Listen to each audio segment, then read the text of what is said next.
Hello YouTube, I'm Salfredi from Digi and I'm back with another video. So in this video we're going to be talking about the new iPhone. The iPhone isn't even released yet, so how can I have it? I'm going to talk about a few specs of the iPhone XS or the X Plus or something, but it's going to be released after a few hours. That's really great and I'm so hyped for that. So let's get started with the specs. So first of all, it's going to have a new smaller processor that is going to make it more efficient. That means that it's going to have more battery life because it's efficient. Secondly, it would have a bigger screen, and there is a rumor that the iPhone 9 would be called the iPhone XR, and that would be the cheap one, which will be bigger than the iPhone X but smaller than the X Plus or the XS Plus or the XS Max. And then we know about the notch. The notch is not going to be small, it's going to be the same. You know, the iPhone XS is going to have a new camera, and that is going to have 4K and 60 FPS, and that's great. Or maybe 4K in 90 FPS. We have some rumors about the speakers. There is going to be some change in the speakers. Then we have the graphics performance.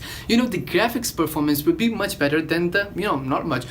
And the speed obviously would be much good on the iPhone XS. So I hope I've cleared everything. If you like this video, give it a thumbs up and subscribe for more news like this. Peace out.